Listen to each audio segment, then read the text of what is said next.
Bonjour à tous, et bienvenue dans Vision et Réflexion.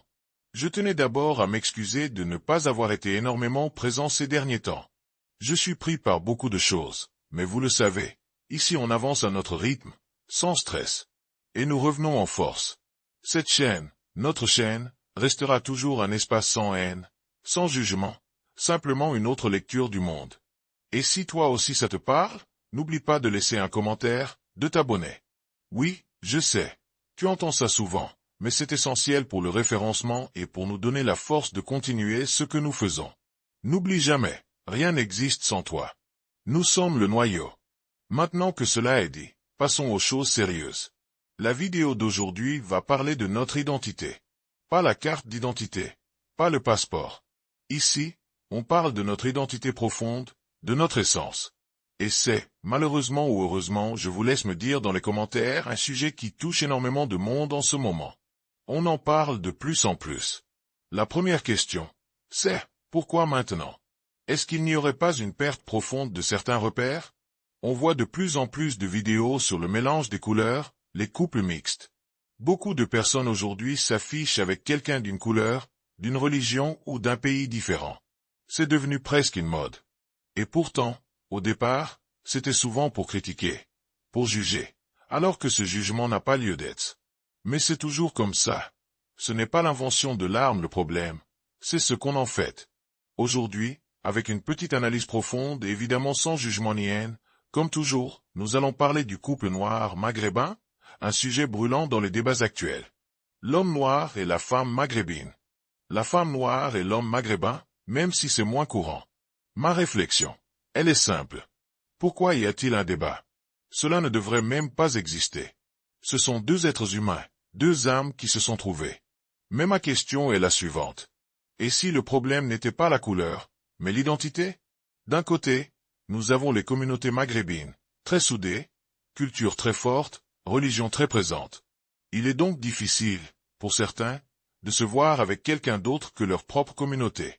Et la preuve, pour ceux qui en doutent, est que c'est presque toujours à l'autre de s'adapter. Changer de code, de culture, parfois même de pratique. Et de l'autre côté, nous avons les Noirs, qui s'adaptent presque tout le temps aux autres communautés. Tu le verras. Boubou s'il épouse une maghrébine. Kippa s'il épouse une juive. Col roulé s'il est avec une française. Pourquoi est-ce toujours à lui de s'adapter? Certains vont dire, faiblesse, gentillesse, peur. Mais ma réflexion est plutôt. Et si c'était l'histoire? Tout simplement? Regardons cela de plus près.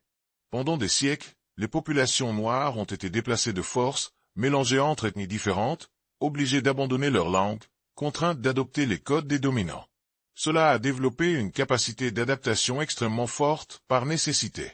Pendant que d'autres peuples pouvaient rester dans leurs repères culturels, les populations noires ont dû comprendre l'autre, anticiper ses réactions, s'ajuster, se fondre dans l'environnement.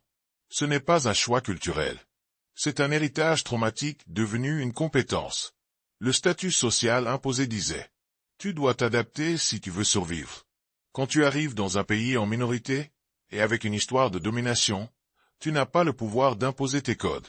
Et même en Afrique, avec les dominations internes coloniales ou tribales, ce mécanisme existe encore. Un exemple parmi d'autres. Les Caraïbes et les Amériques.